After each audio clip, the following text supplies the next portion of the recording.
Hello दोस्तों, नमस्ते। मैं परबत सिंह राणावत एक बार फिर ऑनलाइन क्लासेस में आप सबका स्वागत करता हूं। दोस्तों, जैसे कि कल मैंने रणथंभौर के अभ्यारण्य के जो मेन भूमिका थी, उनके इतिहास के मतलब क्या, कब बना, कैसे हुआ, कितने अभ्यारण्य हैं, कितने राष्ट्रीय उद्यान हैं, कितने बाघ अभ्यारण्य हैं, कितने जंतुआलय है, कितने मृग वन है, कितने जैविक उद्यान, एक तरीके से उनकी पूरी हिस्ट्री की शुरुआत की थी। आओ दोस्तों, आज एक एक चीज़ जो हमारे हैं अभ्यारण्य, उनको पढ़ना शुरू करते हैं। तो दोस्तों, सबसे पहले रणथंभौर ये सवाई माधोपुर में राजस्थान में स्थित है दोस्तों, रणथंभौर। ओके दोस्तों, ये हमारा अभ्यारण्य है। ये कुल अभ्यारण्य जो है 392.5 वर्ग किलोमीटर में फैला हुआ है। कितना? 305 वर्ग किलोमीटर में फैला है। इसी के कुछ इसमें से जो अधिकतर हिस्सा है दोस्तों, अगर हम इसको कर ले तो ये जो अधिकतर हिस्सा है वो बाघ अभ्यारण्य के लिए। तो मैं बता दूं कि राजस्थान सरकार ने इसको 1955 में घोषित किया था। कब हो गया था दोस्तों? 1955 में घोषित हो गया। रही बाघ अभ्यारण्य दोस्तों, इसमें से बाघ अभ्यारण्य 282.03 वर्ग किलोमीटर जो है इसका, ठीक है। इसमें से कुछ जो बच जाएगा उसके बारे में मैं भी बताऊंगा कि ये क्या चीज़ है। ये बाघ अभ्यारण्य किसके लिए है दोस्तों? बाघ अभ्यारण्य। अब दोस्तों मैं बता दूं, भारत सरकार ने इसको 1973 में बाघ अभ्यारण्य घोषित किया था। बाघ अभ्यारण्य घोषित किया था। ये राजस्थान का पहला बाघ अभ्यारण्य था। और वैसे भी 1955 में बना था, तो राजस्थान का भी पहला था। राजस्थान के जो, ऐसे मैंने बता दूं कि राजस्थान के पहले कौन कौन से थे, तो मैं आपको बता दूं, जैसे एक तो रणकपुर था, एक दर्रा था, एक वन विहार था, एक केवला देवी खरा पक्षी अभ्यारण्य भी था दोस्तों, और एक केला देवी दोस्तों। कुल 6 जो थे वो इसके अंदर था। तो पहला बाघ अभ्यारण्य का था और राजस्थान का पहला अभ्यारण्य भी था।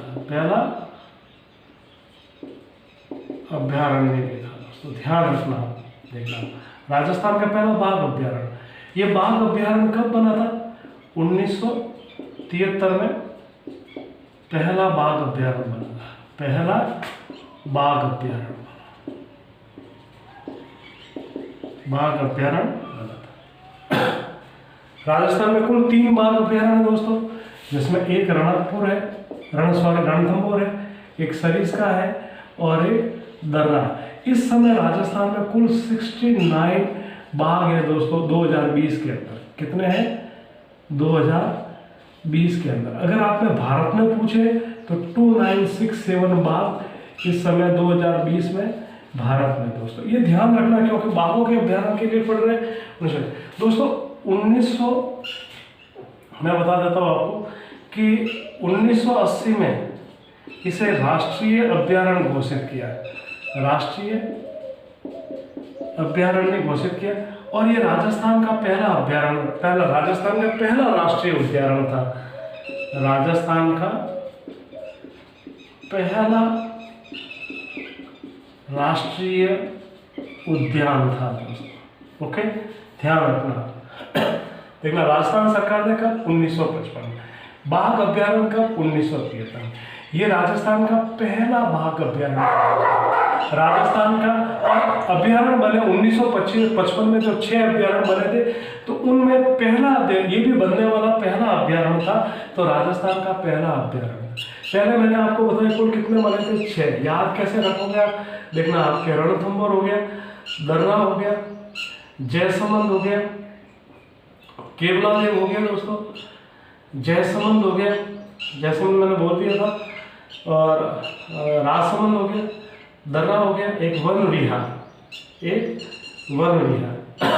रणथंभौर, दर्रा, जयसमंद, करौली, वन विहार, और एक दोस्तों और है जिसको मैं बता देता हूँ आपको, जयसमंद, वन विहार, रणथंभौर, दर्रा, घना, और यही है दोस्तों। तो आप इनके बारे में अच्छे से याद रखना। एक बात और बता दो दोस्तों कि देखो आप इनको कैसे है 1900 में ये राष्ट्रीय 1980 में राष्ट्रीय उद्यान बना था। ये राजस्थान का पहला राष्ट्रीय उद्यान था दोस्तों। ओके, अब इसकी आगे की बात करें। देखो दोस्तों मैंने ये बताया कि ये वाला जो क्षेत्र है वो भी इसके साथ, इसके अंदर कुछ जैसे एक सवाई माधोपुर अभ्यारण्य, ये भी इसी का हिस्सा है दोस्तों, इसी के सवाई माधोपुर का हिस्सा है। एक कंबाल जी है, कौन सा? कंबाल जी।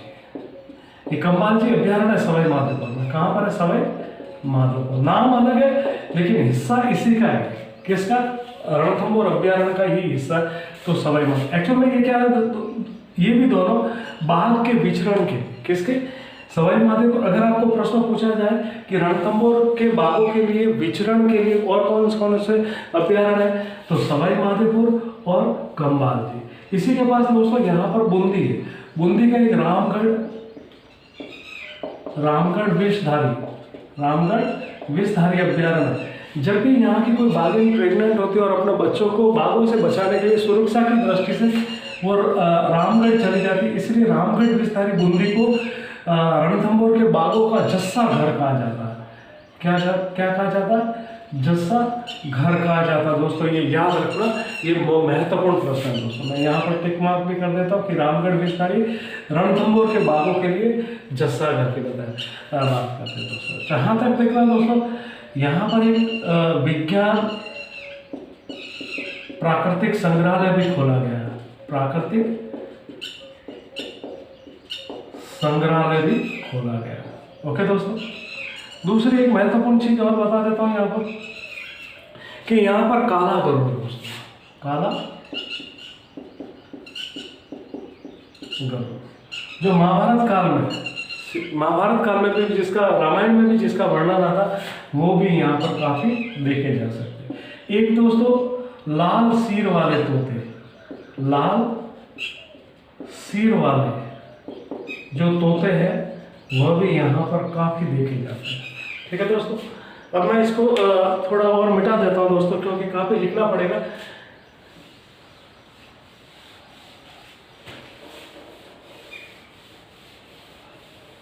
ठीक है, अब देखना दोस्तों, यहाँ के बाघों को, ये रणथंभौर की लोकेशन ऐसी है कि इसके इस तरफ देखना आपको, इस तरफ तो कौन सी है?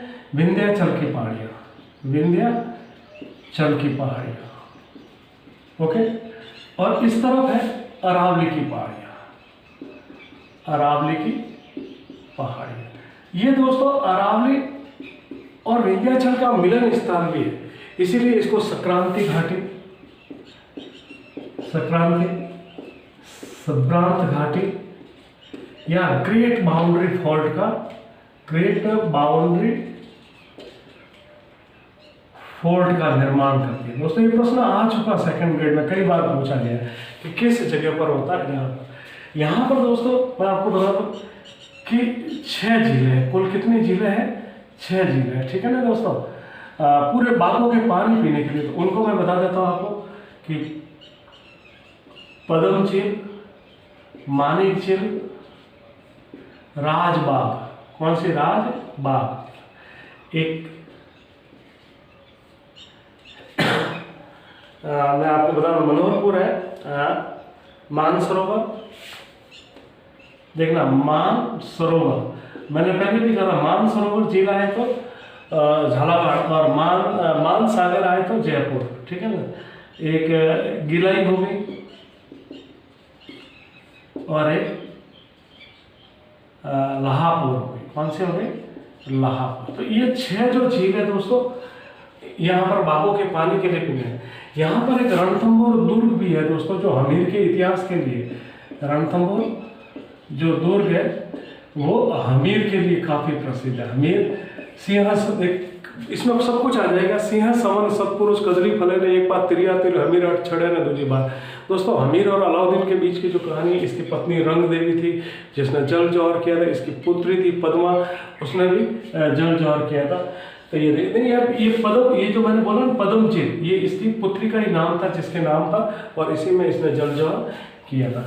यहाँ पर दोस्तों एक त्रिनेत्र गणेश जी भी है। त्रिनेत्र गणेश का मंदिर है जो बहुत प्रसिद्ध है। सवाई माधोपुर के निवासियों के लिए पहला कोई भी विवाह होता तो वो पहला इनविटेशन यहीं पर देते, इसके लिए प्रसिद्ध है। वैसे दोस्तों ये बहुत प्रसिद्ध है, जवरा भोरा के लिए प्रसिद्ध है। यहाँ पर एक शिवलिंग है, कुत्ते की छतरी है दोस्तों। अमीर से जुड़ी हुई बहुत सारी कहानियाँ आपको यहाँ पर मिल जाएगी दोस्तों। फिर आपको मैं बता देता हूँ कि यहाँ की एक जो अलग विशेष बात है, जो इसको देखना आप, बाघों की संख्या अगर आपको पूछे कि राजस्थान में बाघों की संख्या सबसे ज्यादा कहाँ है तो वह रणथंभौर, तो सर्वाधिक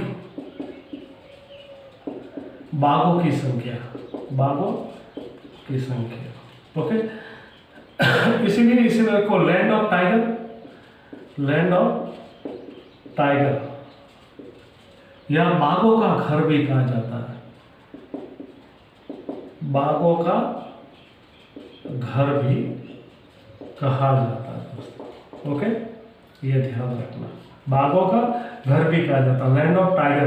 एक कहानी बता दूं, यहाँ पर जो मछली 16 थी, ठीक है ना, टाइगर 16, इसकी बहुत कहानियां मिलती है, जिस पर सबसे ज्यादा डॉक्यूमेंट्री फिल्म हुई, जिसको लेडी ऑफ ब्लैक भी कहा जाता है, लेडी ऑफ ब्लैक भी कहा जाता है, रणथंभौर क्वीन भी कहा जाता है, रणथंभौर क्वीन भी कहा जाता है, ठीक है ना। इसको क्रोकोडाइल किलर भी कहा जाता था, क्रोकोडाइल किलर भी कहा जाता था। इसका उपनाम मछली था दोस्तों, क्या उसके आंखों के ऊपर मछली के चित्र का। इसको लेडी ऑफ ब्लैक क्योंकि ये जो 6 जिले थे इस पर इसका नियंत्रण था। और सर्वाधिक काल में मतलब रणथंभौर के बाघों में ये सबसे बड़ी टाइगर थी, जिसका लंबे समय तक इन झीलों पर अधिकार है। और दोस्तों इसकी सबसे बड़ी बात है, इसके जितने भी बच्चे हुए सभी बच्चों को इसने तैयार किया, एक को भी किसी का शिकार नहीं बनने दिया। ये इसकी सबसे बड़ी खासियत थी दोस्तों। तो ये जो देखना, दूसरा यहाँ पर जो टाइगरों की जो कमी हो रही है, इसकी जांच के लिए टास्क फोर्स भी बनाया गया था दोस्तों, टास्क फोर्स भी बनाया गया। उसमें कौन कौन थे? सुनीता नारायण और वीपी सिंह। इनको ये काम करना था कि जो यहाँ पर जो बाघों की संख्या कम हो रही है उसके कारणों की जांच करनी थी दोस्तों, ओके। तो ये टास्क फोर्स था, इसके पर आपको ध्यान रखना है। दूसरी चीज दोस्तों मैं आपको बता दूं कि हाँ, ये जो वर्तमान में है, ये काफी टाइगर सफारी पार्क के लिए यहाँ के जो पर्यटन आते हैं, टाइगर सफारी पार्क के लिए काफी प्रसिद्ध है, ओके। तो और इस पर सर्वाधिक देखना क्रोकोडाइल किलर है, रणथंभौर है, लेडी ऑफ टाइगर है, बाघों का घर है, लैंड ऑफ टाइगर है, सर्वाधिक बाघों की संख्या यहाँ पर है। ये विंध्याचल और मतलब विंध्याचल और अरावली के मतलब दोनों के जहाँ मिलन होता है वहाँ पर खड़े, इसलिए इसको संक्रांति या ग्रेट माउंटेन फोर्ट भी कहा जाता है। यहाँ पर एक रणथंभौर दुर्ग है जिसका हमीर से काफी संबंध रहा, त्रिनेत्र गणेश का संबंध रहा है। यहाँ पर 6 झील है दोस्तों, जिसमें पद्म झील है, मानिक झील है, राजबीर झील, लाहपुर है, गिलई है, मानसरोवर है इनका। इसके अलावा ये राजस्थान का सबसे पहला 1955 में बनने वाला अभ्यारण्य था दोस्तों। दूसरी चीज बता दो, 1973 में इसको बाघ अभ्यारण्य घोषित किया। कब किया गया? 1973 में राजस्थान सरकार ने इसको, तो राजस्थान का भी बनने वाला पहला, बाघों का बनने वाला भी पहला, और 1980 में इसको राष्ट्रीय उद्यान घोषित किया गया, राष्ट्रीय उद्यान घोषित किया गया, ये भी पहला। आपको सबसे ज्यादा इन फैक्ट्स पर नजर रखनी है दोस्तों। फिर बाघों के लिए है, इसका जस्सा घर के लिए कौन सा है? इसके बच्चे जब यहाँ के इसके बच्चे तैयार हो जाते हैं या ये प्रेग्नेंट हो जाती है जो बाघिन यहाँ की, तो अपने बच्चों को जन्म देने के लिए उनको सुरक्षा की दृष्टि से रामगढ़ विस्तारी में लेके जाया जाती है। इसका जो कुल जो एरिया है वो 392 वर्ग किलोमीटर में है, लेकिन बाघों के लिए 282 है। शेष इसमें से जो शेष रहता है वो कम्माल जी और सवाई माधोपुर नाम के 2 इसके अंदर और भी। तो दोस्तों ये था अपना रणथंभौर का अभ्यारण्य दोस्तों, और इसकी मुख्य बातें दोस्तों, इसी पर आपको ध्यान रखना। यही प्रश्न पूछे जाते हैं, जो प्रश्न मैंने आपको यहाँ पर लिए हैं उन्हीं से ध्यान रखना। 1-2 चीज इसमें और बता देता हूँ, जैसे कि देखना, इस रणथंभौर इस अभ्यारण्य से एक कैलाश श्रृंखला का काफी संबंध रहा है दोस्तों। कैलाश श्रृंखला, ठीक है ना, कैलाश श्रृंखला। इसको इसने जो इसने रणथंभौर के दुर्ग के ऊपर काफी काम किया। एक टाइगर पुस्तक लिखी है। कौन सी लिखी? टाइगर। एक रिटर्न टाइगर, एक tiger man of India, tiger man of India, ठीक है। इनको 1994 में पद्मश्री पुरस्कार भी दिया। क्या दिया? पद्मश्री पुरस्कार भी दिया। और 2013 में इनको राजस्थान रत्न भी दिया। तो ये ध्यान रखना। एक दोस्तों मैं आपको इसमें से एक लगती हुई चीज़ और बता दूं कि हाल में अफ्रीका से कुछ टाइगर अपने यहाँ जैसलमेर बाड़मेर क्षेत्र में भी लाया जा रहा है, जिसे शाहगढ़ बल्ज क्षेत्र भी कहा गया। मैं आपको शाहगढ़ बल्ज क्षेत्र में, जो जैसलमेर का क्षेत्र है, जैसलमेर का क्षेत्र है। और यहाँ पर बाघों की संख्या, पश्चिमी राजस्थान में बाघों की संख्या को बढ़ाने के लिए इस क्षेत्र को चुना गया। और यहाँ पर जो दक्षिणी अफ्रीका के जो बाघ हैं उनको यहाँ पर लाया गया। उनके पानी पीने के लिए यहाँ पर जो हौज बनाए जाएंगे उनको गजलर कहा गया। क्या कहा गया? गजलर कहा गया। ये जो दोस्तों थी रणथंभौर की बड़ी बड़ी कहानी जो आपको याद रखना है। तो ये इन चीज़ों पर आपको पूरी ध्यान रखना। तो ये था दोस्तों अपना रणथंभौर अभ्यारण्य, जिस पर आपको पूरा ध्यान रखना। मैंने जहाँ जहाँ पर वेटेज दिया उस वेटेज को ध्यान रखना। दोस्तों याद रखना, मैं इन क्लास कोई फालतू की बात नहीं करता हूँ, सीधा पढ़ाई पर फोकस करता हूँ, ना आपको भ्रमित करता हूँ, ना टाइम खींचता हूँ, सीधा टू द पॉइंटेड चलता हूँ और अपनी क्लास को ख़त्म कर देता हूँ। दोस्तों अगर मेरा वीडियो अच्छा लगे तो ज़्यादा से ज़्यादा अपने दोस्तों में प्रचारित करें और इसको सब्सक्राइब करने के लिए बोले। दोस्तों धन्यवाद, नमस्ते।